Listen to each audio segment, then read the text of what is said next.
അങ്ങനെ ഞാൻ കുളിയൊക്കെ കഴിഞ്ഞ് പോക്കഞ്ഞി കഴിക്കാമെന്ന് വിചാരിച്ച് അടുക്കളയിലോട്ട് വന്നേ കേട്ടോ. അപ്പം വെറുതെ ഒന്ന് സമയം നോക്കിയതാണ്. സമയം നോക്കിയപ്പോൾ എൻ്റെ ലഞ്ച് ടൈം കഴിഞ്ഞു. പക്ഷേങ്കിൽ നമ്മൾ ഭക്ഷണം കഴിക്കുന്നതിന് മുമ്പായിട്ടേ ഒരു ഗ്ലാസ് വെള്ളം കുടിക്കണം. ആ വെള്ളം കുടിച്ച് കഴിഞ്ഞിട്ട് ഒരു 10-15 മിനിറ്റ് കഴിഞ്ഞിട്ട് ആഹാരം കഴിക്കുന്നതാണ് ഏറ്റവും നല്ലത്. അതുകൊണ്ട് ഞാൻ ഒരു ഗ്ലാസ് വെള്ളം ഞാനങ്ങ് കുടിച്ചു. ആക്ച്വലി ഇപ്പോൾ ഈ തണുപ്പായതുകൊണ്ട് വെള്ളം കൂടി തീരെ കുറവാണ് കേട്ടോ.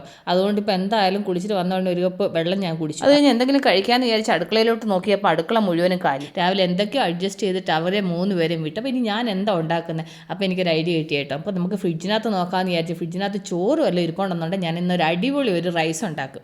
അപ്പോൾ നോക്കിയപ്പം കാണാം എനിക്ക് കുറച്ച് ചോറ് ഫ്രിഡ്ജിനകത്ത് ഇരിപ്പുണ്ട്. അപ്പോൾ വൈറ്റ് റൈസ് റെഡിയുണ്ട്. അപ്പം പിന്നെ അതിന് വേണ്ടുന്ന ഒരു മസാലയും കൂടെ വേണം. അപ്പോൾ ആ സാധനം റെഡിയുണ്ട്.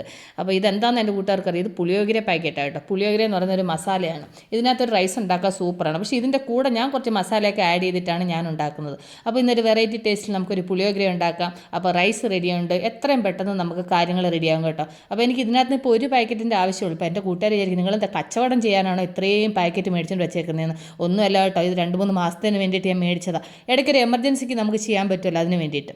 അത് കഴിഞ്ഞ് ഞാൻ സ്റ്റൗ കത്തിച്ച് അതിലേക്ക് ഞാനൊരു ചീനിച്ചട്ടി വെച്ചു. ചീനിച്ചട്ടി വെച്ച് അതിനകത്താണെന്നുണ്ടെങ്കിൽ എനിക്ക് ഈ പുളിയോഗരയ്ക്ക് എനിക്ക് ഇച്ചിരി സവാള നന്നായിട്ട് കിടക്കുന്നത് എനിക്കിഷ്ടം. അതുകൊണ്ട് ഞാനൊരു ചെറിയ 2 സവാള എടുത്തു കേട്ടോ. അപ്പോൾ അത് നന്നായിട്ടൊന്ന് ക്ലീൻ ചെയ്തിട്ട് ഇതുപോലെ ചെറുതായിട്ടൊന്ന് സ്ലൈസായിട്ടൊന്ന് അരിഞ്ഞെടുത്തു. ഇതൊന്ന് അരിഞ്ഞെടുക്കുന്ന നേരത്തിന് ആ ചട്ടി ചൂടാവുകയും ചെയ്യും. അപ്പോൾ ഈ സവാള നേരത്തിന് അരിയും ചെയ്യാമല്ലോ എന്ന് വിചാരിച്ചിട്ടാണ് ഞാൻ സവാള അരിഞ്ഞത്. അപ്പോൾ ആ എടുത്ത 2 സവാള നന്നായിട്ട് ഇതുപോലെ സ്ലൈസായിട്ട് അരിഞ്ഞു. അത് കഴിഞ്ഞിട്ട് ആ പാൻ ചൂടായപ്പോഴത്തേന് ഇതിലേക്ക് ഞാൻ 2 ടീസ്പൂൺ എണ്ണ ഒഴിച്ചു കൊടുത്തു. എന്നിട്ട് ഇതിലേക്ക് ഞാൻ കുറച്ച് കപ്പലണ്ടി ഇട്ടിട്ടുണ്ട്. എനിക്ക് ഈ ചോറിനകത്ത് കപ്പലണ്ടി കൂട്ടി കഴിക്കുന്ന ഭയങ്കര ഇഷ്ടം. അപ്പോൾ ആ കപ്പലണ്ടി നന്നായിട്ട് ഫ്രൈ ആയിട്ടുണ്ട്. അതിലേക്ക് നമ്മൾ അരിഞ്ഞു വെച്ച സവാളയും കൂടെ അങ്ങ് ഇട്ട് കൊടുത്തിട്ട് ആ സവാള നന്നായിട്ടൊന്ന് വഴറ്റണം. സവാള ഒരുപാടങ്ങ് ഫ്രൈ ആവേണ്ട ആവശ്യമൊന്നുമില്ല കേട്ടോ. അതിന് ആവശ്യത്തിന് ഉപ്പൂടെ ചേർത്ത് കൊടുത്തു.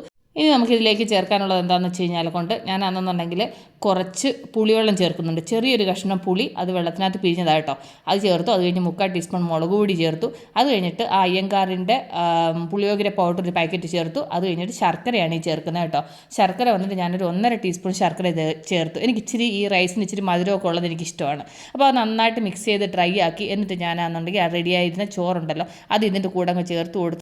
എന്നിട്ട് അത് നന്നായിട്ട് അങ്ങ് മിക്സ് ചെയ്ത് ചോറിനകത്തൊക്കെ മസാല നന്നായിട്ട് പിടിക്കണം. എന്നിട്ട് ഞാൻ അതിനൊന്ന് ഉപ്പ് നോക്കി കേട്ടോ. ഉപ്പൊക്കെല്ലാം കറക്റ്റായിട്ടുണ്ട്. അപ്പോൾ നന്നായിട്ട് 2 മിനിറ്റ് ഒന്ന് ചൂടാക്കി. അപ്പോൾ നമ്മുടെ പുളിയോഗര റെഡിയായി. അപ്പം വെറും പുളിയോഗര മാത്രം കൂട്ടിയിട്ട് എങ്ങനെയാണ് കഴിക്കുന്നത്? അപ്പോൾ അതിൻ്റെ കൂടെ നമുക്കൊരു മുട്ട ഉണ്ടാക്കിയാലോ എന്ന് വിചാരിച്ച്. അപ്പോൾ ഞാനൊരു പുതിയ മെത്തേഡിൽ ഞാനാണെന്നുണ്ടെങ്കിൽ തവിക്കകത്ത് മുട്ട എങ്ങനെ പൊരിച്ചെടുക്കുന്നത് എൻ്റെ കൂട്ടുകാർക്കൊന്ന് പറഞ്ഞുതരാം. അപ്പോൾ ഒരു തവി അടപ്പ് വെച്ച് അത് ചൂടായപ്പോഴത്തേനും അതിനകത്ത് ഇച്ചിരി എണ്ണ ഒഴിച്ച് ഒന്ന് ചുറ്റി കേട്ടോ. അയ്യോ ഇടയ്ക്കൊക്കെ ഒരു തീയൊക്കെ കയറി വന്നു. എന്നാലും കുഴപ്പമില്ല, തീയൊന്നും പിടിച്ചൊന്നുമില്ല കേട്ടോ. കാരണം വെച്ചാൽ ഇതൊക്കെ എടുക്കുമ്പോൾ ഒന്ന് സൂക്ഷിച്ചൊക്കെ എടുക്കണം. പതിയൊക്കെ ഇത് ചെയ്യുക. കാരണം കൈയൊക്കെ പൊള്ളാതെ നോക്കണം. ഇനി നമുക്ക് ഇതിൻ്റെ മുകളിലേക്ക് ഇച്ചിരി മസാലകൾ ചേർത്ത് കൊടുക്കാം. ഞാൻ ഇതിനകത്ത് വേറൊന്നും ചേർക്കുന്നില്ല കേട്ടോ. ഇച്ചിരി ഉപ്പ് ചേർത്ത് കൊടുക്കും. അതിൻ്റെ കൂടെ ആണെന്നുണ്ടെങ്കിൽ ഇച്ചിരി കുരുമുളക് പൊടി, അത് കഴിഞ്ഞിട്ടാണ് ഒരു കളറിന് വേണ്ടിയിട്ട് ഇച്ചിരി മുളക് പൊടി. ഇത് 3 അതിൻ്റെ മുകളിൽ സ്വല്പം എടുത്തിട്ട് ഇങ്ങനെ വെതറി കൊടുത്തു കേട്ടോ. ഇനി ഇത് നന്നായിട്ടൊന്ന് ഫ്രൈ ആവണം. പിന്നെ ശ്രദ്ധിക്കേണ്ടുന്ന കാര്യം വേറൊന്നുമല്ല, ആ തവി വെക്കുന്ന സമയത്തൊന്ന് നന്നായിട്ട് ചരിഞ്ഞു പോകാതെ വെക്കുക എന്നുള്ളതേ ഉള്ളൂ കേട്ടോ. അപ്പോൾ നന്നായിട്ടൊന്ന് വെന്ത് കിട്ടട്ടെ. അപ്പോൾ അത് കരിഞ്ഞു പോകാതെ നോക്ക്. ലോ ഫ്ലെയിമിൽ വെച്ചിട്ട് വേവിച്ചാൽ മതി. അപ്പോൾ നമ്മുടെ മുട്ട റെഡിയായി.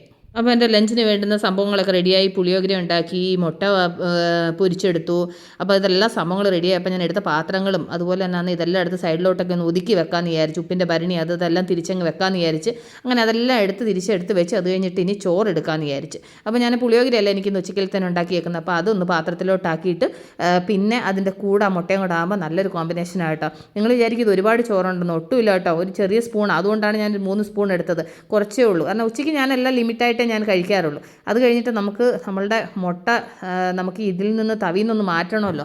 അപ്പോൾ ഇതുപോലെ ഒരു സ്പൂൺ എടുക്കുക. സ്പൂൺ എടുത്തിട്ട് ഞാൻ ഈ കാണിക്കുന്നത് പോലെ ഇത് ഈ സൈഡ് ഇങ്ങനെ ഒന്ന് ഇളക്കി കൊടുക്കുക. ഈ സൈഡ് ഇങ്ങനെ ഒന്ന് ഇളക്കി കൊടുക്കുമ്പോൾ അത് നമ്മൾ എണ്ണ തേച്ചിട്ടല്ലേ നമ്മൾ ഈ മുട്ട പൊട്ടിച്ചൊഴിച്ചത്. അതുകൊണ്ട് ഇളകി വരാൻ വലിയ പാടൊന്നുമില്ല കേട്ടോ. അപ്പോൾ സംഭവം കിടുവായിട്ട് ഇളകി വന്നിട്ടുണ്ട്. കണ്ടില്ലേ എത്ര നല്ല സൂപ്പറായിട്ട് നമ്മൾ തവിയുടെ ആകൃതിയിൽ നമ്മൾ മുട്ട പൊരിച്ചെടുത്ത കണ്ടില്ലേ. അപ്പോൾ നമ്മളുടെ മുട്ട റെഡിയായി, പുളിയോഗര റെഡിയായി. അപ്പോൾ നമുക്ക് കഴിച്ചാലോ. എൻ്റെ തവിയുടെ പഴുതി കണ്ടോ. ഇനി വൃത്തിയായിട്ട് കഴുകിയെടുത്ത് കഴിഞ്ഞാൽ കരിയൊക്കെ അങ്ങ് പൊക്കോളും, കുഴപ്പമില്ല. പക്ഷേ എങ്കിലും മുട്ട കരിഞ്ഞു പോയതൊന്നുമില്ല കേട്ടോ. നല്ല കറക്റ്റ് പരുവത്തിന് എനിക്ക് വെന്ത് കിട്ടുകയും ചെയ്തു. എല്ലാം നല്ല ഇതായി.